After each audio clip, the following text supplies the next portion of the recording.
It was the second largest comeback in Duke football history, down by 20, and that was okay. The Blue Devils got the job done against the North Carolina Tar Heels. What a win! More thoughts coming today on this episode of Locked On Blue Devils.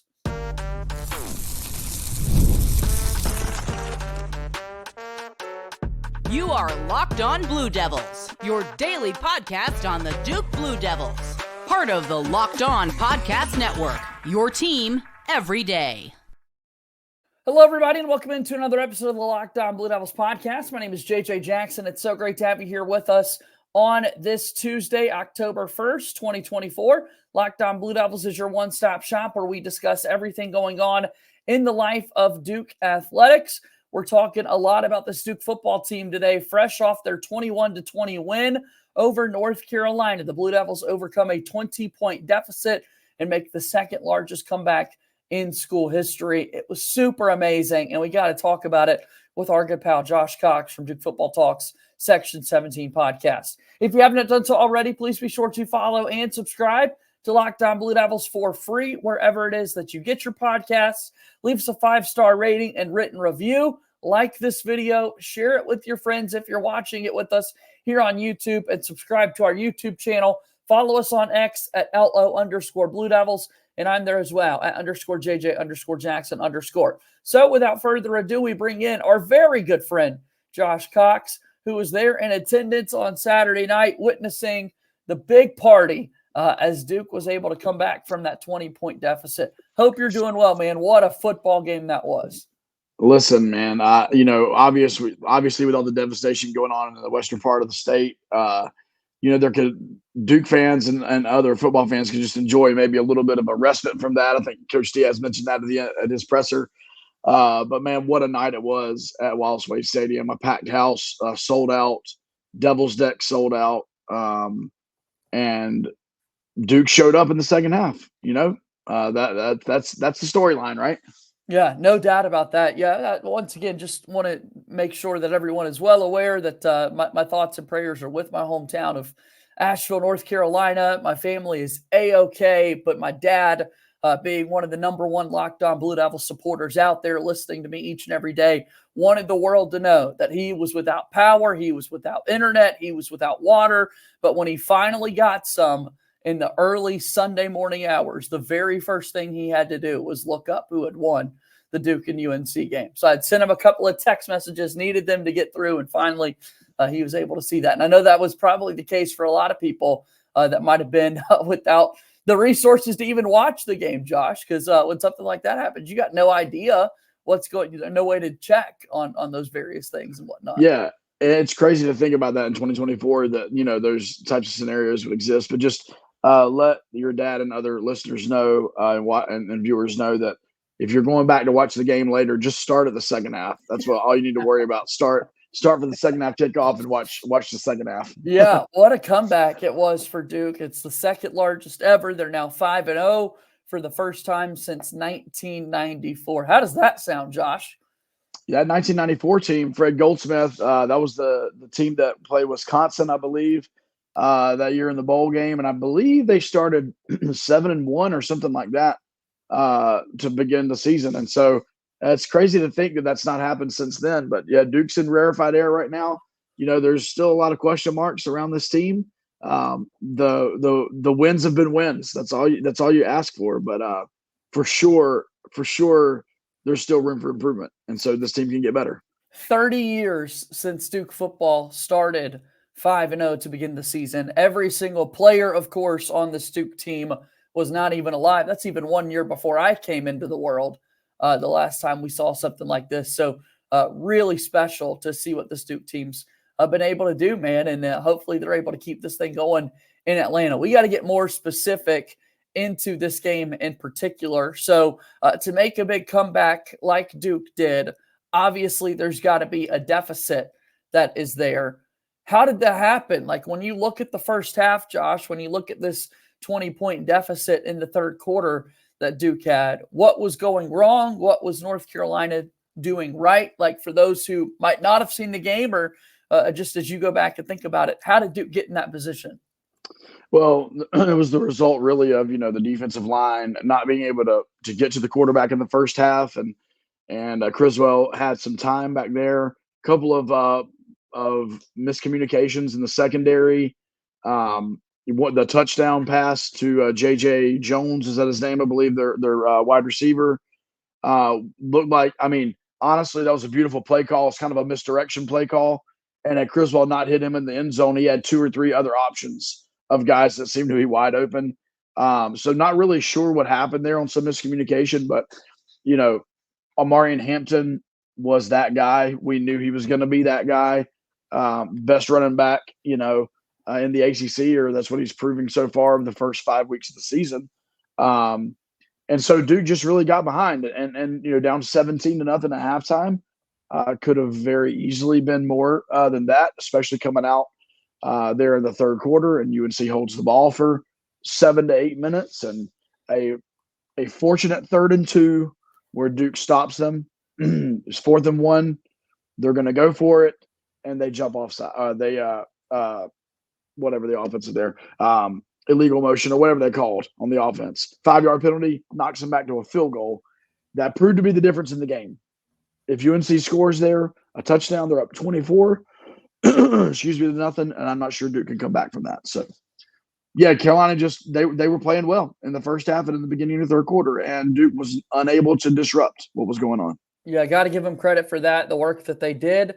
But Duke able to get the job done offensively in the second half. We'll talk a little bit more about that when we come back from our first time out here on today's episode of Locked On Blue Devils.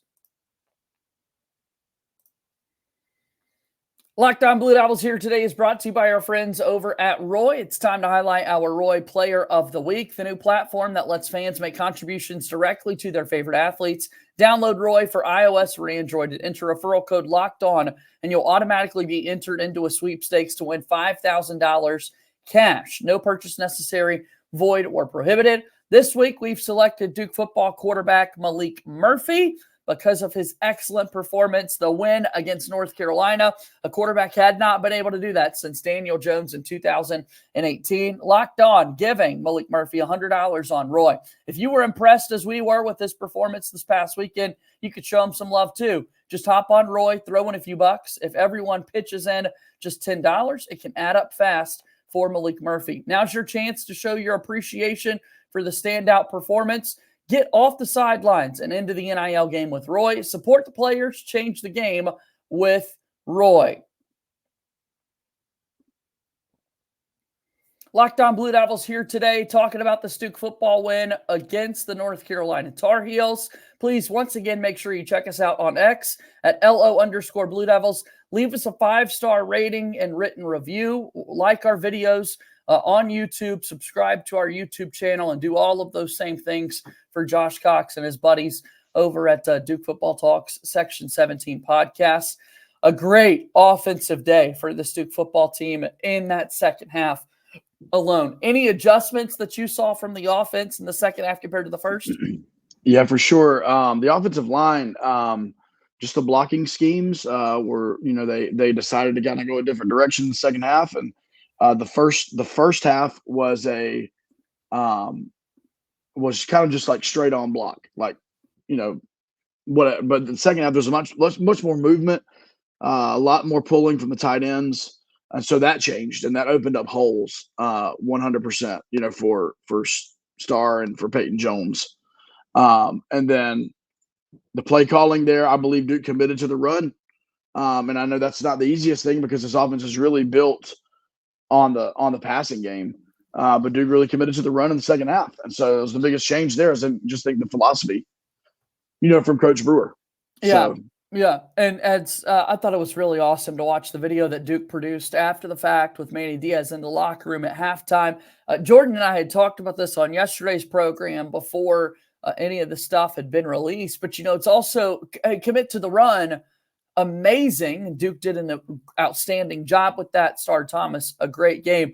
That's kind of not what you would think when you think about just watching football throughout your entire life, Josh. All of a sudden you find yourselves in a deficit. You start throwing the ball a whole lot more. And Manny Diaz in his mic'd up says they're going to want you to take shots. They're going to want us to make mistakes on these free plays. Let's run the ball. He used some pretty colorful language to kind of share that message with his team. But yeah, they weren't really in a position to where they felt like they needed to throw the ball as much, and they were perfectly fine really establishing that run game, even though they were down multiple possessions. Correct. And I'm assuming, had they gone out in the second half and UNC had stacked the box, and really sold out to the run, you would have seen, Duke adjust and really throw the ball, air it out a little bit more. But UNC was playing more conservative defense, and I think that's probably the right move by them. But Duke was able to establish the run game, and really what it was about was establishing the line of scrimmage. The offensive line was able to do that, and then and from there, you did have the pass to Star Thomas that he ended up tiptoeing down the sidelines. So that was technically a passing touchdown, but it's to the running back, and really it was the story of the day was the running backs. The offensive line and the running backs. You had Star Thomas with, in the modern era of football, the best rushing numbers against UNC in a long time.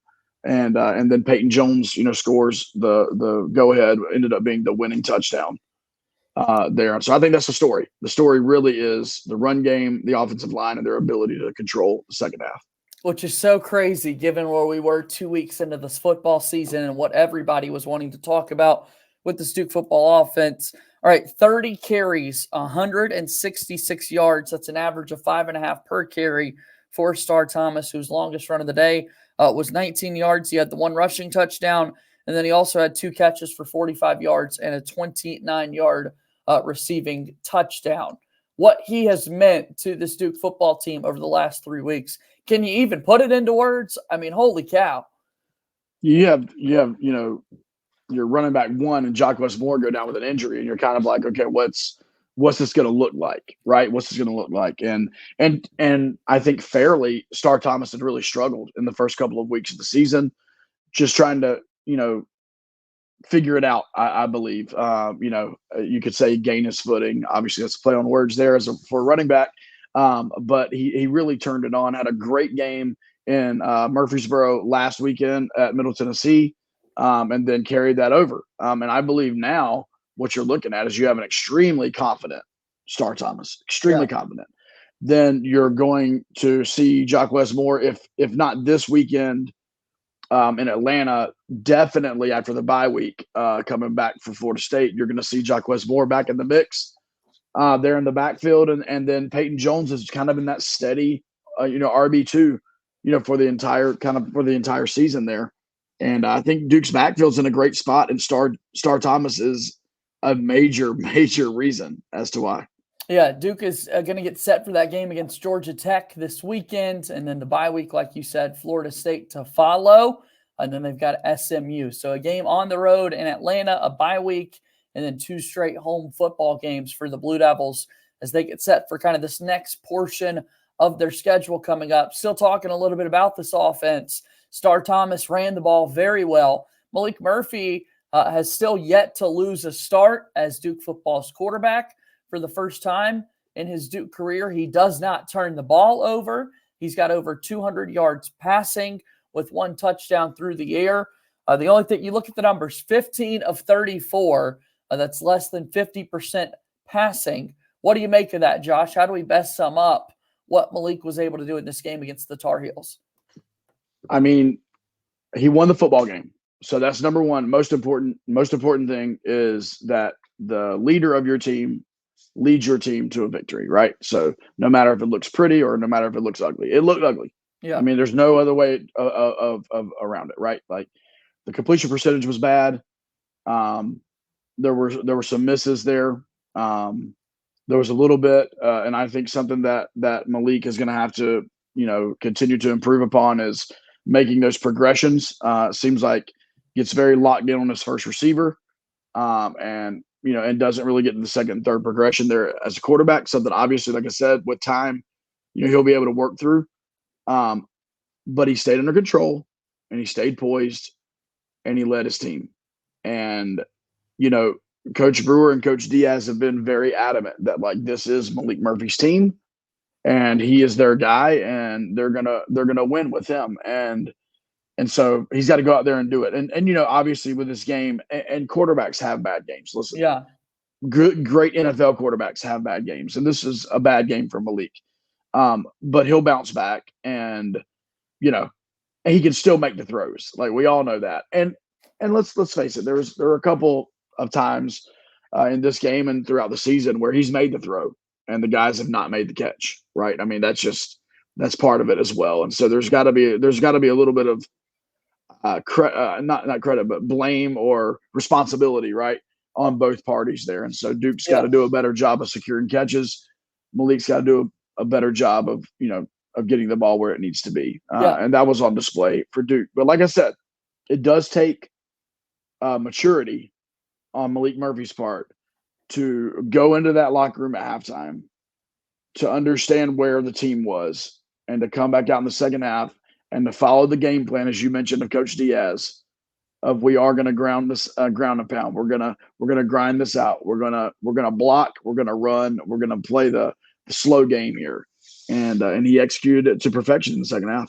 All right, let's see what Duke can do moving forward from here. They've got Georgia Tech coming up over the weekend. A lot's going to be asked of that Duke football defense. We'll get more thoughts on that after we take our last break here on today's show.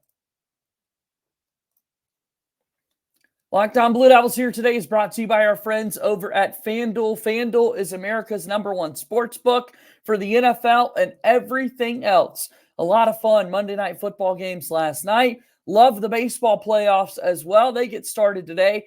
Shout out to our Atlanta Braves for getting the job done, traveling out to the San Diego Padres for this wild card series. All that information and more is at FanDuel. Duke opens up as a 7.5-point underdog against Georgia Tech, according to our friends over at FanDuel. So go ahead and get in on that action. You can check out the latest stats, view live play-by-play, and so much more on the same page where you place your bets. You'll get started with $200 in bonus bets guaranteed when you place your first $5 bet.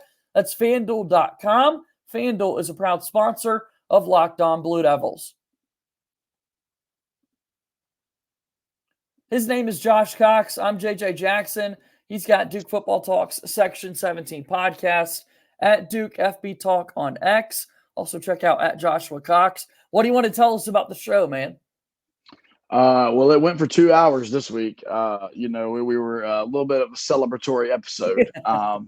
We had Scott was eating pudding cups, talking about Mac Brown and being a senior citizen. We just kind of went off the rails a little bit, but no, we enjoy covering Duke football. We really try to bring a unique perspective to it. We have a lot of fun. Do some giveaways.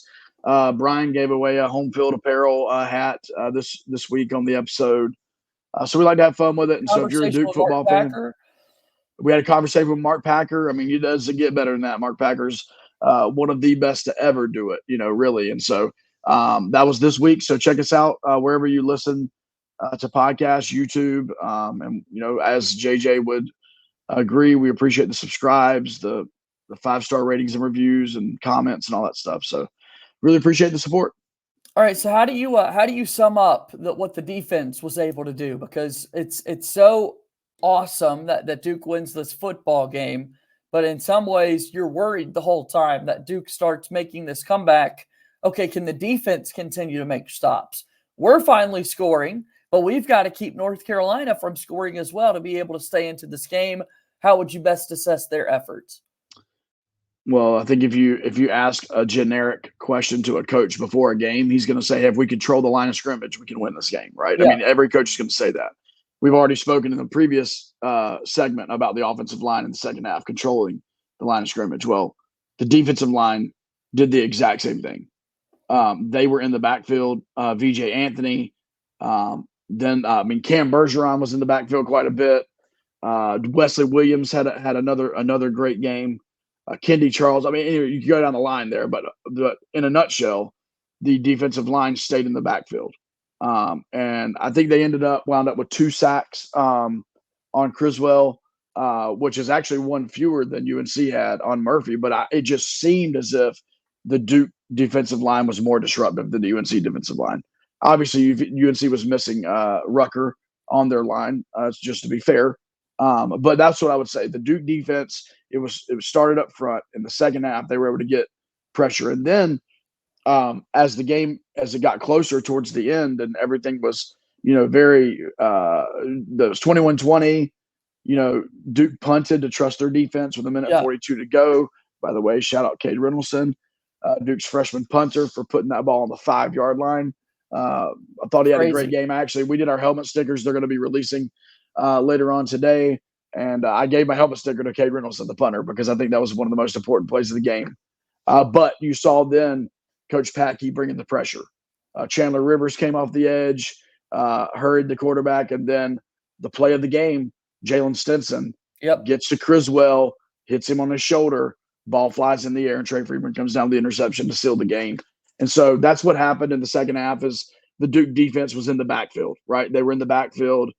They were putting pressure. There was a couple of tackles for losses on Hampton, which you really do not see often on Amari Hampton because he's such a good running back. And so, kudos to Jonathan Packey. Kudos to those guys for really showing up in the second half. They were ready to roll, that's for sure. Now Duke's got Georgia Tech. Then they've got an off week, which is going to be nice to rest up after 6 games. So you get through kind of half the year, and then you've got a break now. Here we are on October 1st. A new month has arrived. This past month featured a lot of games in the non-conference, trying to take care of business with that portion of the schedule. As we look at kind of October coming up and this kind of portion of the schedule, what do you make of it, Josh? What do you make of where this Duke team is at and what these next few weeks might look like? The team and the coaches want to stay kind of week by week, but as fans, we're allowed to kind of look at it a bigger picture here. For sure. And if you want to look at the next, 3-4 games, you have the away game at Georgia Tech coming up this weekend, which, is, I've said it from the beginning of the season. I think Georgia Tech is a great football team. I don't like this matchup at all. Tyler Santucci knows Duke's personnel, better than anyone would know him, being the defensive coordinator at Duke last year and now the defensive coordinator at Georgia Tech. I don't like that matchup, but then you get the bye week and you come back for what was supposed to be the impossible, Friday night home game against Florida State. Duke has yet to beat Florida State in the history of their matchup. That game doesn't look quite as formidable as it did in preseason. But here's the thing. Between now and that Florida State game, well, we know they've gone to a new quarterback. And I believe there's going to be some fresh life put into that program as a result. Undoubtedly. Who knows what's going to happen over the next 2 weeks either. There could be other changes within that program that once again could provide like a spark. And I don't know what that would be, but you never can tell. And then you've got SMU and Miami. So this is a 4-game stretch here where, you probably looked at the beginning of the season and we're like, we're probably dropping 3 out of these 4 games. Now you look at it and you're like, Duke's got a shot to win 3 of those games for sure. They got a shot to win all 4 of them, but logically, Duke could come out of there 3-1, 2-2, and then Duke is on pace for that 8-9 win season. Yeah, that I don't believe many Duke fans, and definitely our friends in Vegas. Speaking of our friends at FanDuel, right? Our friends in Vegas definitely didn't see that. Yeah, heading into the season. Yeah, it's a brand new month for Duke. Hopefully they've got similar results as they had this previous one and able to kind of keep the good things going on the football side of things. It's also a brand new month that's going to get to feature Duke basketball coming back into our lives. We'll have Countdown to Craziness later this week, a couple of exhibition games, and then November's here and we're into the season. So welcome back, Duke basketball, Josh Cox. Yeah, shout out to the Duke basketball program. Men's and women's both had the teams at the football game Saturday night, taking in all the action. And, but it is that time of year. There's a lot going on, right, JJ? You've got the baseball playoffs going. You got college football in the middle of it, and then you're starting up with basketball. And so this is a great time of year for those kind of major 3 sports in America. And so Duke is no different there. And so it's going to be interesting and fun to see on the basketball side, where this team can get to. I think. Yeah, this is not a basketball episode, but there's a lot of potential there. Coming, absolutely. Well, Josh, It's good to see you, man. Thanks for the time today, and hey, let's do this again soon, okay? All right, JJ, have a great day, man. All right, that's Josh Cox joining us here on today's episode of Locked On Blue Devils. Really good stuff from him as always. Make sure you go check out everything that he's got going on in his world, again, on X at Joshua Cox. That'll do it for today's show. As always, go Duke. I'll talk to you tomorrow. My name is JJ Jackson. Thank you and good day.